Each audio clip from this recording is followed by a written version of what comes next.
Camera rolls.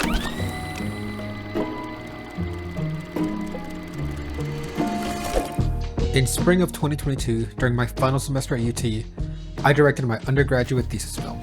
Set during Dia de los Muertos, we follow a boy who's attempting to go on a date while being confronted with memories of his first love.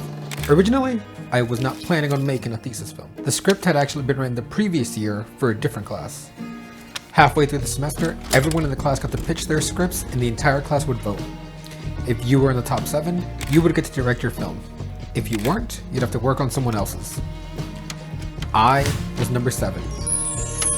Until a few days later when I got booted off.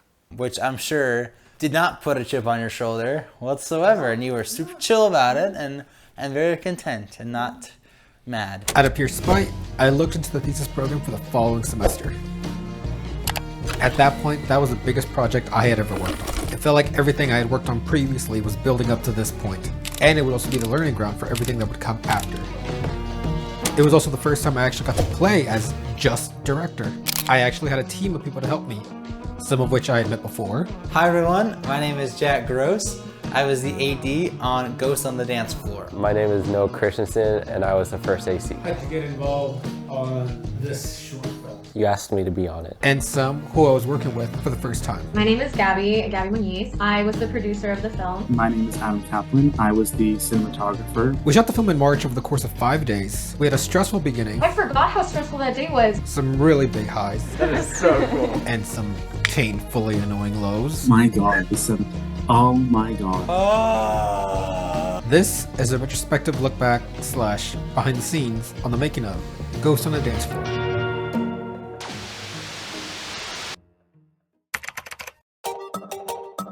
Camera rolls. Next look. Tuesdays was like the one day Don Darius was closed, and so that worked best for us to shoot there.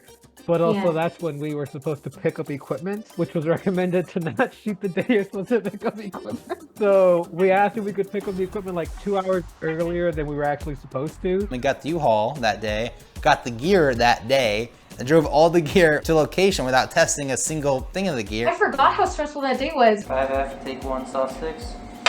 Prior to you, I had pretty much been my own producer. Working with you made me realize when I'm kind of doing everything, I can't really give 100% into every single thing that I am doing. But when like those responsibilities are being done by someone else who can do them better than I can, it was the first time I ever felt like free as a director. You recording? You had like this list of restaurants. I remember like being in your car and I was like, kind of want a restaurant with orange walls. And you were just like, okay, I'll look into that. Thematically, like the orange, green, blue were like color schemes that I was working with. But if I was also producer, I would have been like, it's fine, this is good enough. I remember being like, that is absurd. Like, what a funny request. I mean, it made it a lot easier. It was like, okay, I gotta have orange walls. The orange walls ended up looking good. The 97 candles ended up looking good. Sometimes it's good to be a creative diva. 5T, take 1, marker. Schedule-wise, it was complicated because we had extras for a certain time. We did the B-roll first, and then we did like the extras first, and then we did the conversation last. If we're running behind, we have to cut shots. Well, then all we have left is wide and then 0 coverage and Olivia coverage. Well, then fuck, like that's what the scene is. What are we looking at? Towards the end of that day, Fabio was literally like, when are y'all leaving? When are y'all leaving? And I was like, you know, girl, I told you we booked it out for this amount of time, so we have until this amount of time. And he was like, well, I just don't know that I actually want you here that long. Maybe 2 hours earlier than what we agreed to. I guess he didn't want to be there anymore. And so I definitely remember us feeling the pressure. I feel like all the time pressure things kind of squeezed into day one, which was also the day for me that I was the most nervous as director. What if the crew thinks like, I don't know what I'm doing? The time stuff, honestly, might have made it easier. Okay, this is what we need, instead of like, what does everyone think about me right now? 5R, take 1, soft sticks. I definitely had my first day jitter. And just to be thrown into it immediately and just be so focused on the work and making sure everything gets carried out properly really helped me get through that. While it was stressful as hell, it did help a lot to just jump in. Cut! The first few shots were just Ciro and Olivia in the car. An extra of probably 45 minutes to an hour went to just setting up a bunch of flags. But because we were running late, we started cutting some shots. I remember one shot we cut was an insert of leftover to-go food. Edwin was like, no, we need that. How is the audience gonna know they're eating leftover to-go food? And I was like, it doesn't fucking matter. No one's gonna fucking ask to see leftover to-go food. You roll up the side window. Roll up what? That window. This window? Yep. Would it help? Yes. I do remember the big talks about the impossible shot. There was one shot that you wanted very specifically. It was the part like from underneath the steering wheel. The camera was gonna be down at his feet pointing up. We don't need it, Edwin. I think DP Adam had suggested that that shot wouldn't be possible. I don't think it's gonna fit. I think it's gonna be so annoying for Ciro. It's gonna be a tough one for me to be able to fit the camera in there. Gabby, I promise, like it's a good shot. And I was like, okay, I'm just gonna let him do his thing. No, Adam, it's gonna work. Edwin said, we're doing the impossible shot, and got really cocky about it. Pissed me off. They were like, how are we gonna do it? How are we gonna do it? Okay, well, And then I said, scoot the chair back. and yeah, he said, scoot the chair back, and I was like, oh shit. That's what he's directing, and I'm here. I remember being like, hi Edwin, like you really need this shot from like underneath that stereo, and it looked great. It did. It was like, okay, it worked. It went on the final It's cut. for the comedic effect. Let me adjust. Yeah. From the positions. Oh, this is so awkward. Right there. Right there. Beautiful.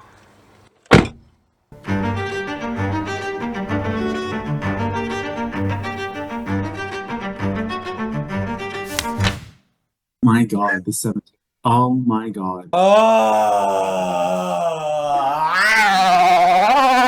So the plan was shoot cemetery scene at the cemetery we're already at. We brought everything out of the truck. Things were going well. We had just started setting up. And someone drives around, sees us. We were ready to roll. We were ready to press record on the fucking button. I know. The cemetery owner basically says we have to leave because someone complained that we were filming at the cemetery. Someone who was just visiting the cemetery, not anyone who worked there. And we had talked to the cemetery representative for like months ahead of time. She was so nice to us. She was sending exclamation points in the emails. And then she was like, I know what I promised. But if a patron is upset, then we can't, like, we have to be good about it. Oh my God, I'm gonna scream, I'm gonna cry. Like, what do we do? This is awful. I was ready to give it up, but you were actually talking to them, being like, well, is there any other place that we could film? They just happen to own another cemetery.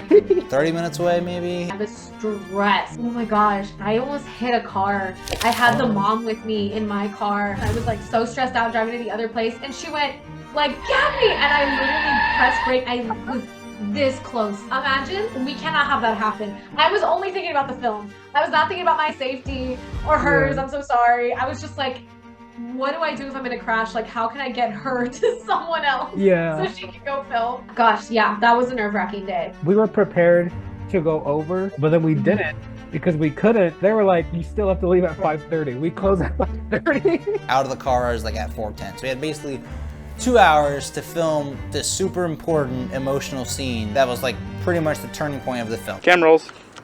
13D, take one marker. You won't see the audio guys at all, right? Nah. They're over there.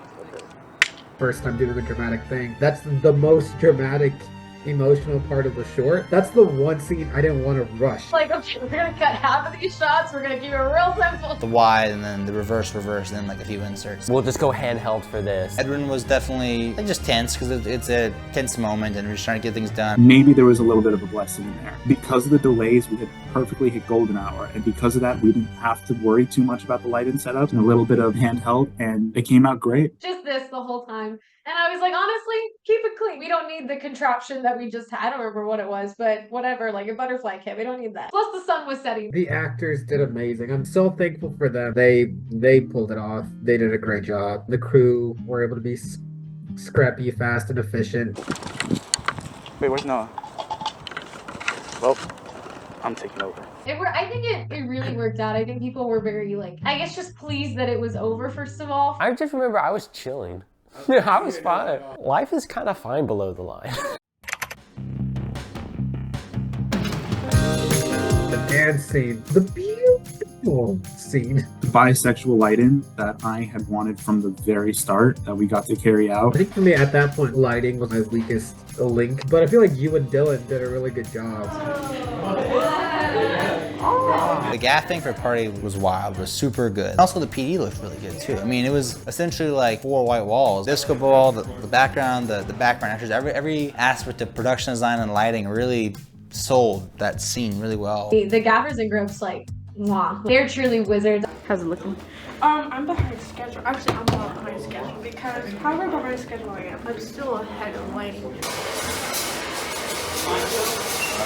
Specifically, the shot of Daniela when we first see her. I remember I wanted to do something really special for that, where I was copying something that they did in The Farewell, the movie directed by Lulu Wang, with that glowy light behind her. I'm right behind you. Go. That's very cute. I like that. Let's do another thing. Let's do it.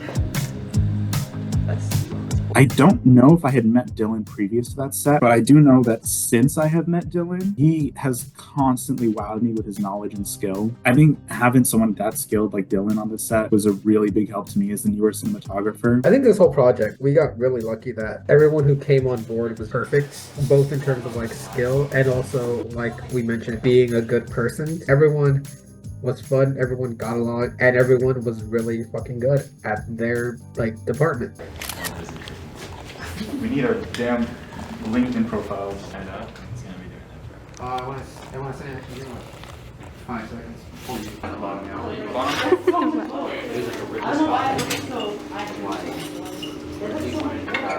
We couldn't get any extras at all. We had our own crew going. We had our, yeah, we had people. like our PAs and our grips in there. Brandon Herrera was the grip, and I had him just be the guy that like walks in front of the camera. Fisher also did the same thing. Did you actually scan like right? Sir, do you need these? Well, he's gonna walk. Yeah. The excuse that I bought these for Amazon. Down. Beating. Camera. Rolling. AC, take one, soft sticks. All right, beautiful. Awkward high school dance. Ready? And action. Do you want to dance? Do you want to dance? What? Reset. Do you want to do it right after the line? Or do you want me to Yeah, right after she finishes her line, and then you. Cam rolls. Thank you, sir. So I had shot listed some close-up B-roll shots of them actually dancing. We were like low on time. And Jack was like, yeah, I'm like 5 minutes. We had like wanted all this stuff and we just said, let's combine it. Let's combine it into one long shot. And action. It also just gave the actors as well so much more time to breathe and to just enjoy the dance with each other, which played really well in camera. You can see it that they were having a good time as well. It wasn't just, all right, get the shot, cut. Get the shot, cut. Sierra kind of like awkwardly not knowing how to dance, and then she was sort of teaching him how to dance. You just move your arms. There you go. And I was like, oh, this is perfect. They're like improving dialogue, and it was Yeah. like so like. Yeah, it felt so real because it kind of was real. This is beautiful. Like, I want this whole scene way better than if I got like the actual composed, like, here's a shot of like the feet kids, and here's a shot of the hands, the close-up of the hand holding. Getting the actual faces and personality and like vibes. Getting the vibes was like, oh my god. I think also what helps is like when we stayed after school and you were doing like dance practices with them. Yeah. I feel like it got them to like feel comfortable around each other. They were so similar to like some of the characteristics that they shared with their own like roles that I think it was like, wow, it really works. I think that even them as people very much like in that moment of like impromptu dancing reflected the characters a lot. Yeah. So it was really cute.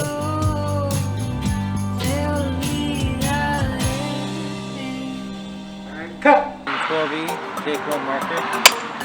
Thank you, sir.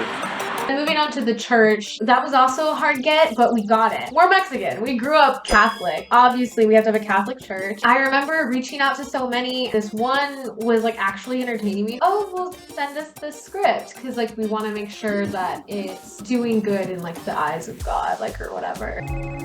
Oh, okay. I didn't think they were gonna like it very much, but I sent it anyway.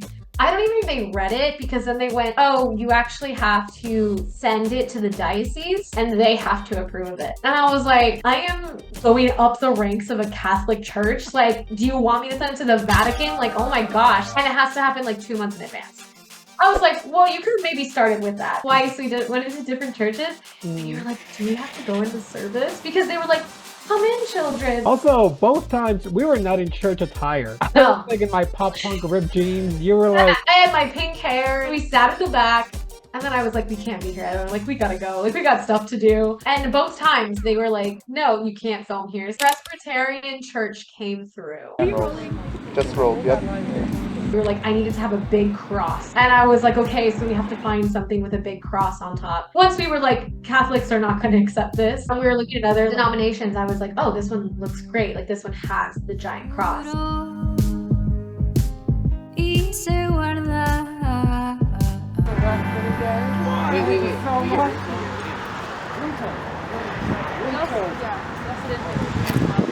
tone in this environment. Yeah, it's gonna be 12B, take 7.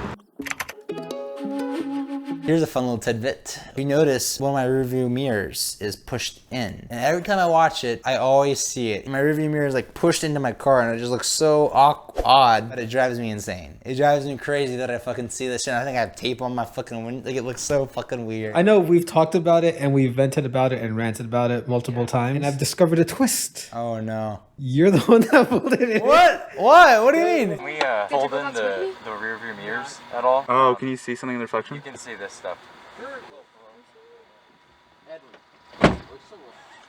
Just shove it in? Yeah. Alright. That works, I guess. I did that? Yeah. How do you know? I don't think you, cause I saw you and Adam's like in like at You the end saw of me? night. Genius. I actually really like that scene now. I think that's really smart. I problem solve. I'm a great AD. You're welcome. Action. We were playing with the candles and doing some candle shots, and we did that effect where the candles blow out. Gaffin team, is there any way we can sync up them being blown out with all the lights turning off? Imagine if we took the shot. Wow. I mean, you're such a comedian. I am. 3, 2, 1, blow. Cut.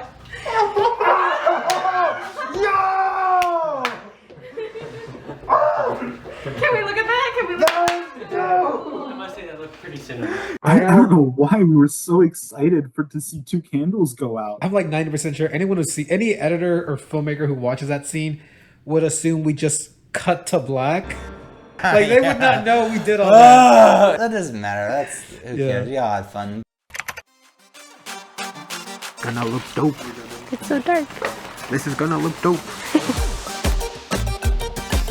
We were filming in the studio at UT. And the setup was just huge. Like everything about it was so grandiose. It was such a cool space to work with. We had these huge studio lights. Everything about it was big and fun. Yeah, I think definitely was a great last day to wrap up on. I can do that, yeah. I can do it. Do you have anything to unscrew it with? I do not. Okay. This doesn't feel very safe. Do you want the house lights on? It's too far in. Oh no. It was a pretty ambitious concept, you know. It's supposed to be a cave with a bunch of floating candles, and honestly, I knew Edwin's background in VFX, and I had seen his post VFX work, so I knew it was definitely achievable. Reading that scene, I thought, oh, this is so easy and doable. He knows VFX. He'll be able to do it just fine. At the time, obviously, I had no idea what went into VFX work. I have like 100 candles set up on tables. This is my crib right here. You see right here, I got these tables and this row of candles. Each one of them is for a different date. None of them have been lit because I have not had a date yet, but we're working on it. Oh my god. That's good, right? Is that gonna go in? I'll add it in. So I was concerned about there being a torch, and I had no idea that it was just going to be, as simple as just putting a little light in there and doing some post-production work. We want the low fog, but we want atmospheric fog. We had that idea, 2 fog machines, 1 fog machine regular and 1 dry ice fog machine that we gerrymandered with the cooler. Oh my god. Yo! Whoa! Yo! This is better than a helicopter. Fuck yeah. Yeah, now we can't see shit. That's so fucking cool. Holy shit. Dang. Your leg. Thank you, leg. Announcement for all of crew, when we do have this fog on, it should only be Sierra walking through, just because it will disperse very heavily if more than one person goes through. Oh, cool. Fog.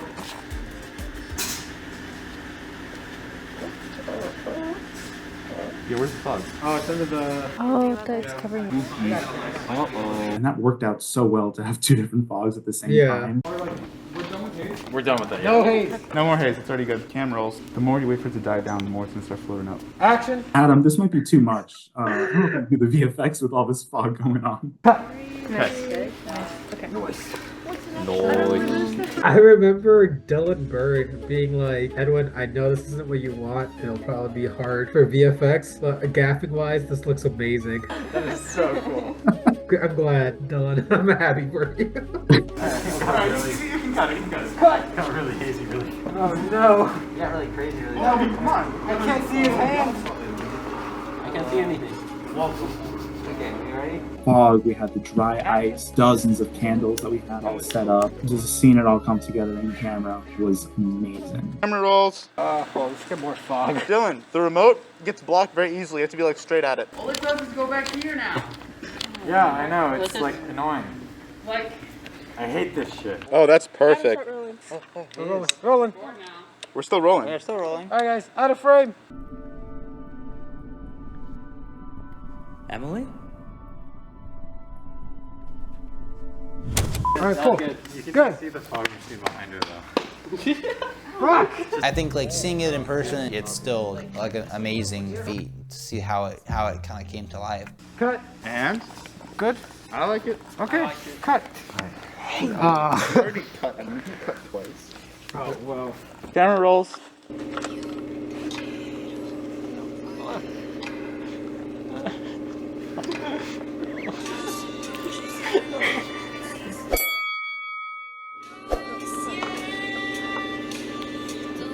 Reset. That was just a giant blur. I can guarantee there was only like 4 frames in focus during that whole thing. Honestly, I think that's more avant-garde and interesting. I remember when the camera was dropped. Oh my god. The camera was a Sony FX9. Being set up on our curved dolly track. I just need to go pick up a sandbag. I let it go. Yeah, that's perfect. Where are my shoes? Ow. We all just went silent. And I was, oh my god. The fog disappeared. The candles went out, and the camera was just on the ground. Oh my god, my heart racing. And I was about to have a panic attack right then and there if a single thing was broken. Look, an apartment we can cover. Thankfully, it was just a piece of plastic we didn't need. But no one noticed. I never got anything about it. Well, we didn't. We I remember didn't. that. It definitely fell, and we definitely agreed not to talk about it. Until now, the expose. Everyone's graduated. Everyone's graduated. We're What fine. are we gonna do? Yeah. That looks cool. All right, we'll do that, but can we do this candle? God damn it. Yeah, we can do this candle. But like, let's. That makes it like so much harder, dude. Edwin, I hate him.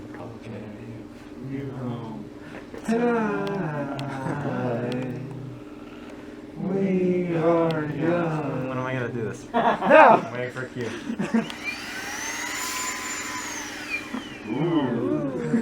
Oh, that was a good one, Dylan. Yeah, that was. My favorite shot in the movie is that last wide shot of them dancing, and then we dolly back to the candles, and then we rack focus to the candles, and then we hold there for the rest of the credits. It's so beautiful, but also such a flex. This whole scene was kind of a flex.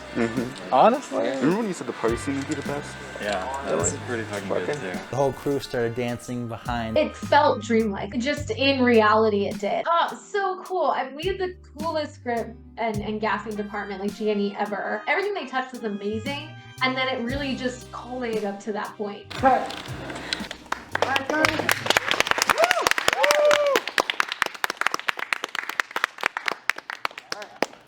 That's a wrap.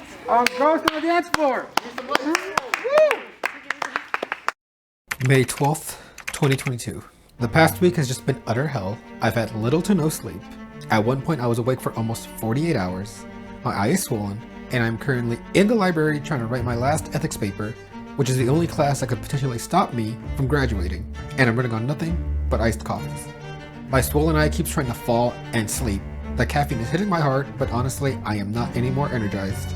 My body feels dead, and our screening is in 2 days. But our film is done. We did our sound mix Monday, I got the colored footage of Wednesday morning, added the subtitles and credits, then did the hell of a process to export and get the DCP onto the server, but it's done.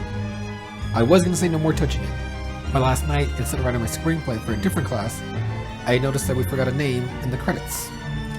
So, I was up late again last night trying to fix that and woke up early today to get to the CMB and upload a fixed version, but now it's done. No more changes. It's as finished as it's possibly going to be.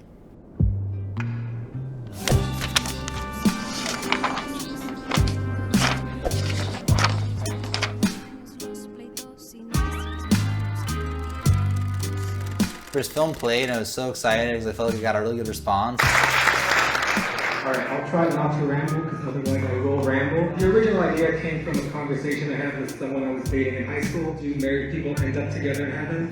And then the other big inspiration was just all the angsty, moody pop punk music I listened to. Until the very day that I left Austin, I still had people coming up to me and recognizing my work from Ghost in the Dance Floor specifically. Like, I knew that representative media is like extremely important, and I've always cared about it as other people do it.